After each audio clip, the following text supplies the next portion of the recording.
ने उद्धव जी से कहा कि ये श्रीमद् भागवत महापुराण का पावन ग्रंथ है और मैत्रेय जी से कहा कि इसे मेरे विदुर को सुना देना। उद्धव जी से कहा कि मेरी चरण पादुकाएं ले जाकर बद्री नारायण में स्थापित कर देना। भागवत ग्रंथ के विषय में उद्धव जी को सचेत कर देना। उद्धव जी जाकर इस कथा को श्रवण करेंगे। सभी को अलग अलग ड्यूटियां दी। भगवान ने दारुक से कहा, कब कहा? जब उस बहेलिये ने भगवान के पैर में जो मणि चमक रही थी उसको लक्ष्य करके तीर मारा और वो तीर सीधा आकर के मेरे ठाकुर जी के पैर में लगा। मेरे ठाकुर जी ने दोनों हाथ उठाकर कहा, जय श्री राम, जय श्री राम। वो बहेलिया भागकर भगवान के पास गया। जाकर के देखा कि मेरे तीर से भगवान के पैर में घाव हो गया। तो कहा कि प्रभु मुझे क्षमा करना, मैंने बहुत बड़ा अनर्थ कर दिया। फूट फूट करके मैं बहेलिया रोने लगा। भगवान ने कहा कि भैया इसमें तुम्हारी कोई गलती नहीं है।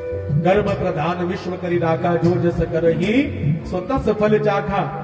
कर्म के बंधन में सभी को बंधना पड़ता है। भैया जब मैं राम बन करके आया था तो तू बाली था, मैंने तुम्हें छुप करके तीर मार दिया था और आज तुमने मुझे छुप करके तीर मार दिया। तुम्हारा हमारा जो हिसाब है वो बराबर हो गया।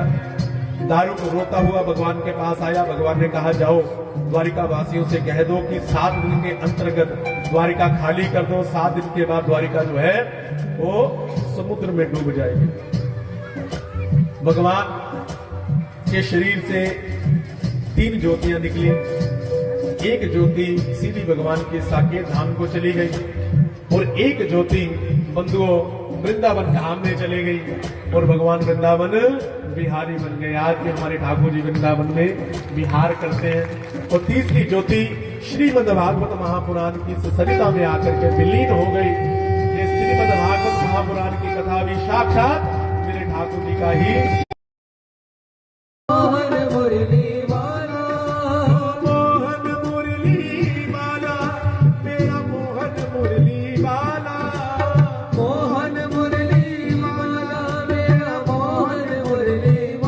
किसी ने कहीं देखा है मेरा मोहन मुरली वाला। किसी ने कहीं देखा है मेरा मोहन मुरली वाला।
सुदामा जी मोहन नाम से भगवान को पुकारे, कन्हैया नाम से भगवान को पुकार रहे हैं, मुरली वाला कह करके भगवान को बुला रहे हैं।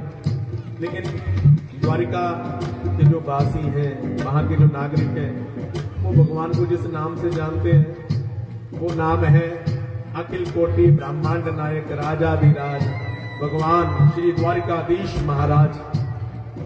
वहां पर भगवान का नाम बड़े लंबे चौड़े शब्दों से लिया जाता है, संबोधित करके लिया जाता है, बड़े बड़े संबोधन लगाए जाते हैं। अब राहगीर को क्या पता कि भैया इसका कोई मोहन मुरली वाला कोई मित्र होगा जो बंसी बजाने वाला होगा। तो कहा कि हम तो नहीं जानते। आगे चल करके सुदामा जी पूरी द्वारिका में किसी प्रकार से हाथ उठा आकर के कहते, सबसे पूछते, किसी ने कहीं देखा है मेरा मोहन मुरली वाला? किसी ने कहीं देखा है मेरा मोहन मुरली वाला?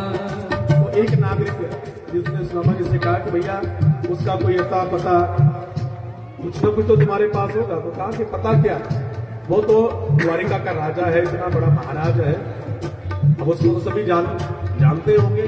तो कहा कि क्या तुम द्वारिकाधीश अखिल कोटि ब्रह्मांड नायक राजा विराज त्राता स्मरणी आ गया धरने तेरे सुनाई हो जाए, जिंदगी से दुखों की विदाई हो जाए, जिंदगी से दुखों की विदाई हो जाए।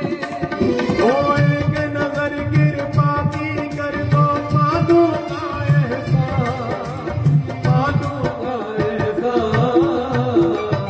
संग हमारे कौन चलेगा, संग हमारे जगातन पे समान सब है एक समान। इसका पता तो आज चलेगा, इसका पता तो आज चलेगा। तुम न सुनोगे तो कौन सुनेगा, तुम न सुनोगे तो कौन सुनेगा। देर में भगवान भाग करके आए और सुदामा जी ने देखा भगवान आ रहे हैं। सुदामा जी भगवान की ओर भागे, दोनों मित्रों ने एक दूसरे को कस के पकड़ लिया। भगवान ने जोर से आलिंगन किया, सुदामा जी ने जोर से आलिंगन किया। सारी की सारी प्रजा देख रही है, सारे द्वारपाल देख रहे हैं और भगवान की रानियां देख रही है कि मेहमान कैसा अजीब आ गया है। तो सारी की सारी देख करके आश्चर्यचकित है, चंबित है, कैसा मेहमान आया। आज से पहले ऐसा मेहमान कभी नहीं आया। भगवान सुदामा जी को दे रहे हैं, सुदामा जी भगवान को देख रहे हैं। दोनों ने एक दूसरे को बहुत जोर से पकड़ो। कचौरी बनेगी, बढ़िया फलोहार बनेगा, जैसा भोजन चाहोगे वैसा ही आपको मिलेगा। अब कृपा हो गई गोपाल जी की। कहा कि क्या भाभी जी ने मेरे लिए कुछ भेजा नहीं है। सुदामा जी ने चावलों की पोटली पीछे छुपा ली, भगवान ने छीन ली। एक मुट्ठी चावल खाए, सुदामा जी को एक लोक का दंड दे दिया।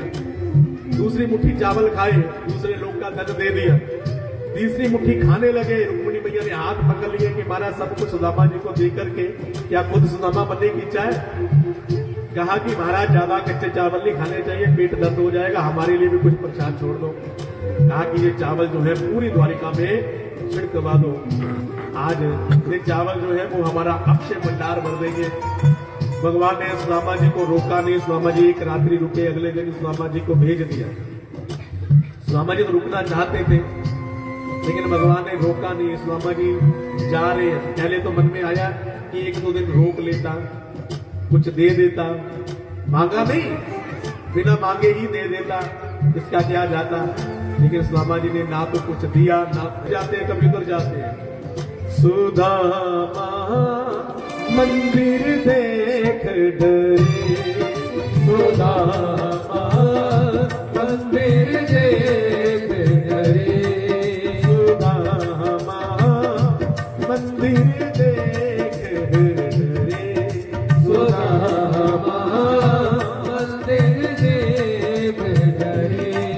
ओ जहाँ तो थी मेरी टूटी झोपड़िया, जहाँ तो थी मेरी टूटी झोपड़िया, खच्चर महल खड़े।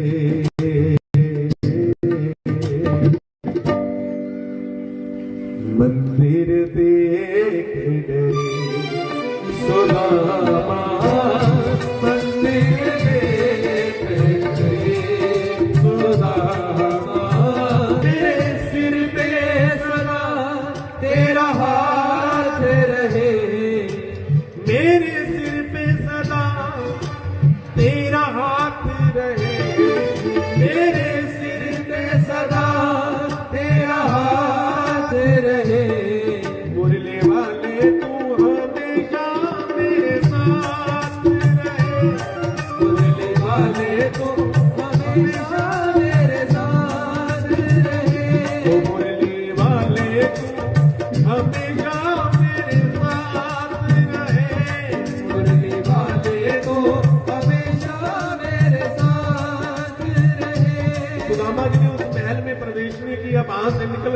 जंगल की ओर। जैसे ही सुदामा थोड़ी दूर पर गए तो उसी महल के दरवाजे से बाहर आकर के भगवान ने आवाज लगाई, सुदामा, ओ सुदामा, मैं दिखाया थानू ਉਹ सच जिस दी थानू तलाश सी। अगली बार ਅਸੀਂ ਫਿਰ ਤੋਂ ਇਸੇ ਚੈਨਲ ਦੇ ਉੱਤੇ ਇੱਕ ਹੋਰ ਸੱਚ ਦੇ ਨਾਲ ਮਿਲਾਂਗੇ। ਪਲੀਜ਼ ਮੇਰੇ ਚੈਨਲ ਨੂੰ ਸਬਸਕ੍ਰਾਈਬ ਕਰਿਓ, ਨੀਚੇ ਦਿੱਤੇ ਗਏ ਬੈਲ ਆਈਕਨ ਨੂੰ ਦਬਾਇਓ ਤੇ ਮੈਂ ਹਾਂ ਤੁਹਾਡੀ ਪਿਆਰੀ ਜਸਮੀਤ ਕੌਰ।